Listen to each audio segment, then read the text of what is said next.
Bab 313. Eki yang kurang tinggi.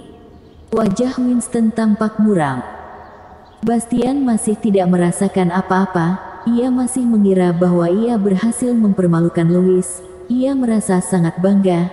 Masih belum cukup. Ia terus mengejeknya dengan berkata, "Adik Lu, apa hubunganmu dengan keluarga Long sangat dekat?" "Hanya kenal biasa saja," jawab Louis. "Haha, kurasa belum tentu juga. Kalau hanya kenal biasa saja, kenapa adik Lu begitu bersemangat dengan masalah Nona Long itu?" Tawa Bastian. "Haha, menarik. Mana mungkin Louis tidak mengerti apa yang sedang dipikirkan oleh orang bodoh ini. Dia hanya ingin mengadu domba hubungannya dengan Feli." Secara tidak langsung ia berusaha untuk memberitahu Feli, "Lihatlah pacarmu ini, sama sekali tidak jujur. Saat dia berpacaran denganmu, bisa-bisanya dia memiliki hubungan yang tidak jelas seperti ini dengan wanita lain. Dia adalah seorang playboy. Lihatlah. Itulah yang dinamakan licik. Itulah yang dinamakan adu domba." Tapi otaknya benar-benar tidak beres. Seketika ekspresi wajah Louis pun berubah tertarik. Sambil memeluk pinggang kecil Feli, ia menghela nafasnya dan berkata, benar yang dikatakan oleh kakak Duan, penyakit lamaku ini memang tidak bisa diubah, suka main sana main sini. Tapi, ini juga bukan salahku. Siapa suruh istriku begitu baik hati? Semua ini karena dia terlalu memanjakanku." Seketika isi kepala Bastian pun penuh dengan tanda tanya. Anak ini, mengakuinya sendiri. Mengakuinya saja tidak apa, tapi bisa-bisanya ia mengatakan bahwa alasannya menjadi playboy, itu semua karena Feli. Katanya Feli terlalu baik hati. Kalau seorang wanita memiliki hati yang sangat baik, kau bisa berbuat sembarangan.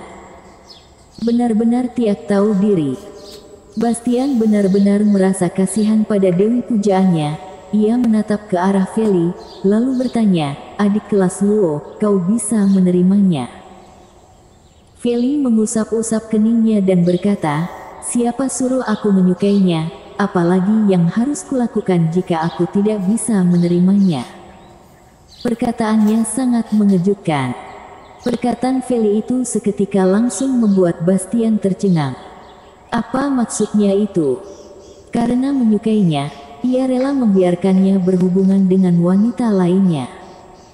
Bukankah seharusnya, semakin ia menyukainya, ia malah semakin peduli, dan semakin berharap bahwa dia akan berada di sisinya setiap saat, tidak akan pernah membiarkan dia berhubungan dengan wanita lainnya. Sejak kapan Dewi Feli berubah menjadi serendah diri ini? Kau juga merupakan putri kebanggaan di dalam dunia kultivasi. Di mana martabatmu? Bastian merasa hatinya seperti ditusuk oleh sebuah pedang. Ia tidak menyangka bahwa Dewi Pujannya akan bersikap serendah diri ini di hadapan pria lain. Siapapun pasti akan merasa sakit hati. Bastian tidak terima. Ia bertanya lagi, "Adik kelas Luo, apa kau memiliki suatu rahasia yang ada di tangan anak ini? Katakan saja, hari ini kakak pasti akan menolongmu." Feli membalikkan matanya, "Rahasia apa yang kupunya? Jangan membicarakan tentang aku lagi, bicarakan yang lain saja." Jelas sekali Feli tidak ingin melanjutkan pembicaraan ini. Dia tahu sejak awal, Louis kecil sengaja untuk membuat Basitan kesal. Dengan mulut Louis kecil itu, kalau mereka terus membicarakan hal ini, Bastian pasti akan bertambah malu dan marah. Niat awal Feli adalah ingin agar Bastian berhenti mengejarnya, bukan membuat mereka berdua bertengkar. Sudah cukup. Louis mengerti apa maksud Feli. Bagaimanapun Bastian adalah kakak kelas kakak ketujuh. Ia tetap harus menjaga martabatnya, jangan mempermainkannya lagi. Oleh karena itu ia pun menatap ke arah Winston, dan kembali ke topik pembicaraan mereka sebelumnya. "Dekan Ding, yang kubicarakan tadi, soal Haralong, apa Anda bisa melakukannya?" Winston tersenyum dan berkata, Kudengar darimu tadi, gadis bernama Haralong itu, meskipun usianya untuk mulai belajar agak sedikit terlalu besar, tapi keberaniannya patut untuk dipuji. Kurasa membiarkannya belajar di sini adalah sebuah hal yang patut untuk dicoba. Kalau begitu, terima kasih banyak, Dekan Ding. Wakil Dekan Ding, institusi bela diri kita langsung berhubungan dengan aliansi bela diri. Murid-murid yang kita terima harus memiliki bakat kultivasi tertentu. Guru Duan, apa kau sedang mengajariku untuk melakukan sesuatu? Winston memotong perkataan Bastian, dengan wajah muram ia berkata, sebagai wakil dekan institusi bela diri ibu kota, apa aku tidak punya hak untuk menerima seorang murid untuk masuk kemari? Wakil Dekan Ding, apa kau tidak bisa menelan kata wakil itu? Winston terus memakinya dalam hati. Wajah Bastian langsung berubah. Ia berkata, maaf, Wakil Dekan Ding, mungkin aku berani mengajari Anda bagaimana melakukan sesuatu. Kalau begitu tutup mulutmu. Louis menatap ke arah wajah cantik Feli itu, seolah sedang bertanya, dengan Eki anak bodoh ini, bagaimana caranya dia masih bisa hidup sampai sekarang? Feli membalikkan matanya dengan imut, seolah sedang menjawab, mana aku tahu. Karena keberadaan Bastian yang bodoh ini, ia membuat perasaan Winston benar-benar kesal, sampai akhirnya asistennya menelepon dan mengatakan bahwa Dekan Yin sudah kembali. Setelah itu barulah Winston membuang perasaan kesalnya. Feli, gurumu sudah kembali, baru saja tiba di kantor dekan, aku akan membawa kalian ke sana sekarang. Kata Winston pada Feli, lalu ia menoleh ke arah Bastian, dan berkata dengan suara rendah, Guru Duan, sudah tidak ada urusanmu lagi di sini, lakukan saja pekerjaanmu. Bastian seperti ingin mengatakan sesuatu, namun tidak jadi. Pada akhirnya ia pun pergi dengan putus asa. Sebelum ia pergi, ia melotot ke arah Louis sejenak, seolah sedang memperingatkannya. Feli berkata dengan pelan, akhirnya pergi juga. Hari ini dia datang untuk menemui gurunya, kebetulan gurunya sedang keluar, oleh karena itu ia berbincang-bincang untuk mengenang masa lalu dengan Winston, sekaligus mengingat-ingat masalah di masa kuliahnya dulu. Siapa sangka Baskain malah muncul dan memaksa untuk ikut. Feli terus menolaknya dengan halus tidak hanya satu kali. Kakak kelas Duan pasti sekarang sangat sibuk mengajar di sekolah, tidak perlu sengaja untuk menemaniku. Maksudnya adalah, saling sapa saja sudah cukup, sebaiknya kau cepat pergi. Namun siapa sangka Bastian malah berkata dengan ramah, tidak sibuk, sesibuk apapun juga tidak sesibuk Wakil Dekan Ding kan, apalagi, sejak adik kelas Luo pergi berlatih di aliansi bela diri Tiongkok Tengah, jarang sekali kau kembali kemari, aku pasti harus menemanimu. Bastian memaksakan diri untuk ikut, Feli tidak punya pilihan lain, lalu ia pun mendapatkan ide untuk menelepon Louis. Kebetulan Louis baru saja menyelesaikan urusannya di rumah keluarga Long, ia bisa datang kemari untuk pura-pura menjadi pacarnya. Awalnya Feli mengira, dengan begitu Bastian akan pergi dengan sendirinya, namun siapa sangka, anak ini ternyata malah terus mengikutinya untuk berkeliling kampus. Bagaimanapun dia adalah kakak kelasnya, Feli juga tidak bisa mengatakannya dengan terlalu blak-blakan. Ya, akhirnya pergi juga. Baru saja Feli menghela nafas lega, tiba-tiba terdengar sebuah suara dari sebelahnya, dan suara itu adalah suara Winston. Kedua orang itu pun memandanginya dengan bingung. Louis berkata, Dekan Ding, ternyata kau juga merasa bahwa si bodoh itu menyebalkan ya. Si bodoh itu memang benar-benar tidak punya mata. Anak muda, jangan bicara sembarangan, Guru Duan memiliki banyak kelebihan yang cukup baik, ya, cukup baik. Wakil Dekan Ding, tanpa sengaja kau sudah menampakkan pengukirkan aslimu lo barusan. kata Feli sambil menjulurkan lidahnya. Untuk gadis yang imut, yang memanggil dirinya dengan sebutan Wakil Dekan Ding, Winston juga tidak merasa begitu tidak nyaman. Tidak seperti seseorang yang bodoh tadi, setiap kali ia menyebutkan 3 kata itu, Winston pun selalu merasa bahwa ia sedang menekankan kata itu. Menyebalkan sekali. Bersambung.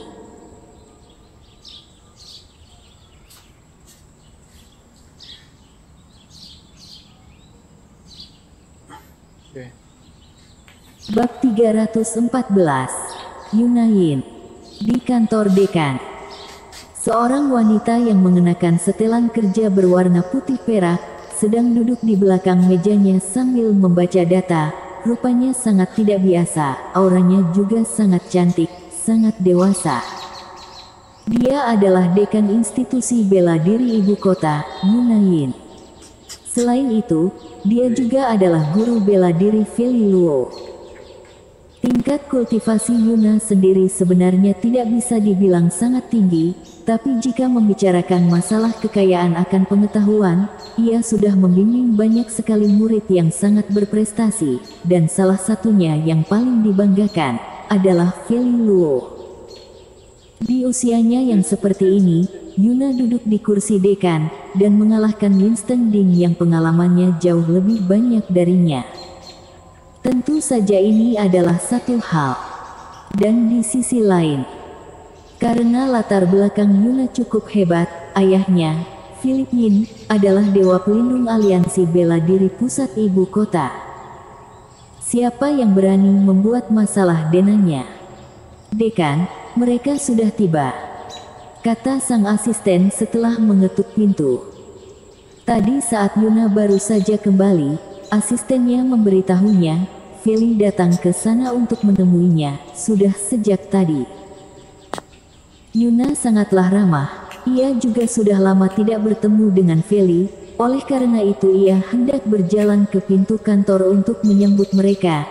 Namun tiba-tiba ia malah mendengar suara Feli, "Guru, Anda baru saja kembali, duduklah saja, jangan kelelahan." Feli dan 2 orang lainnya sudah tiba di kantornya. "Aku tidak selemah itu, kenapa kau tidak pernah datang untuk menemuiku selama ini?" Yuna berjalan ke hadapan Feli dengan penuh senyuman, ia menggenggam tangannya, sama sekali tanpa wibawanya. Hubungan kedua orang itu tidak seperti guru dan murid, malah terlihat seperti kakak dan adik. Feli berkata, "Bukankah sekarang aku sudah datang? Lagi pula, aku lulus belum sampai 2 tahun. Tidak begitu lama juga." "Benarkah? Kenapa rasanya kau sudah lama lulus?" "Guru, apa kau mengataiku sudah tua?" "Mana mungkin, rupamu ini sama persis seperti saat aku baru mengenalmu, penuh dengan kolagen, sama sekali tidak berubah, benar-benar membuat orang iri." "Guru juga sama, tadi saat aku berkeliling kampus, aku masih mendengar para murid memanggilmu Dewi yang tidak pernah menua." Saat mereka berdua bertemu, mereka langsung saling memuji, tapi apa yang mereka katakan itu memang nyata. Usia asli Yuna sudah 37 tahun, tapi dari luar, ia tampak seperti baru berusia 30 tahunan. Namun Feli, tidak usah dijelaskan lagi, setiap kali melihat wajahnya yang cantik itu, Louis sungguh tidak tahan untuk menggigitnya. Namun saat ini, saat tatapan mata Louis tertuju pada Yuna, jantungnya tiba-tiba berdebar kencang tanpa sebab, bukan karena ia tergoda, melainkan sebuah rasa familiar. Benar, rasa familiar. Seolah orang di hadapannya ini, memiliki sebuah hubungan yang tidak biasa. Benar-benar sebuah perasaan yang aneh. Saat Louis sedang berpikir, Feli dan Yuna sudah saling berbasa-basi selama beberapa saat. Feli pun tidak sabar memperkenalkan mereka dan berkata, "Guru, hari ini aku datang, selain untuk menjengukmu, aku juga ingin memperkenalkanmu pada seseorang." Ia berlari ke arah Louis dengan penuh semangat, lalu menariknya ke depan Yuna, dan berkata, "Guru, ini adalah adikku, Louis Lu, dia adalah orang yang sangat hebat." Louis kecil adalah Kaisar Dewa Louis, tentu saja sangat hebat. Feli sangat penasaran, setelah gurunya mengetahui identitas Louis kecil, bagaimanakah ekspresinya, tapi ia tidak langsung mengatakan identitas Louis sebagai Kaisar Dewa Louis. Kejutan biasanya selalu diberikan di paling akhir, dengan begitu efeknya akan mencapai yang paling maksimal. Winston yang berada di sebelah pun tercengang. Bukankah dia adalah pacarnya, kenapa sekarang berubah menjadi adik? Ternyata begitu. Winston memang adalah seorang wakil dekan yang pintar, tak lama ia pun menyadari, mereka berdua tadi hanya berpura-pura akting menjadi sepasang kekasih, untuk memperlihatkannya pada Bastian, agar dapat membuatnya putus asa. Tak heran Louis tadi memanggilnya, kakak ketujuh, ternyata bukan panggilan sayang, melainkan keceplosan. Kalau begitu, Winston pun merasa sedikit bersedih untuk Bastian selama beberapa detik. Feli bahkan menyuruh adiknya sendiri untuk berpura-pura menjadi pacarnya, untuk membuatnya patah hati, benar-benar benar-benar membuat orang kasihan.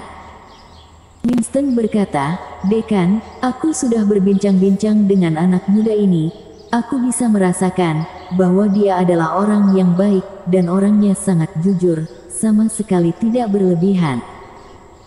Saat berkata demikian, wajahnya memerah, mungkin karena musim gugur ini terlalu panas. Yuna tidak berkata apa-apa, dan malah mengalihkan pandangannya ke wajah Louis diam-diam, dan tidak berpindah dalam waktu yang cukup lama, bahkan ia sedikit merasakan sebuah gejolak. "Kau juga berasal dari panti asuhan Cahaya Mentari." Setelah beberapa saat, tiba-tiba Yuna menarik nafas dalam-dalam, dan bertanya. Yuna sudah mengetahui latar belakang Feli sejak dulu, bahwa dia tumbuh besar di sebuah tempat di kota Jiang bernama Panti Asuhan Cahaya Mentari. Panti pasuhan ini tidak asing bagi Yuna. Bahkan, tidak akan pernah ia lupakan selamanya. Menghadapi tatapan mata Yuna yang hangat, jantung Louis berdebar kencang. Sebenarnya, saat Yuna bertanya demikian, Louis sudah mengerti bahwa perasaannya tidak salah. Wanita di hadapannya ini pasti memiliki suatu hubungan dengannya. Ya, Louis kecil sama seperti aku. Sejak kecil, dia sudah berada di panti asuhan Cahaya Mentari, tapi karena suatu hal, kita sempat berpisah selama beberapa waktu. Feli tidak merasakan keanehan di antara mereka berdua. Melihat Louis tidak berkata apa, ia pun menjawabnya. "Sebuah kebakaran kan?" Tatapan mata Yuna sedikit bersinar, lalu mengatakannya sambil tersenyum dingin. "Bersambung."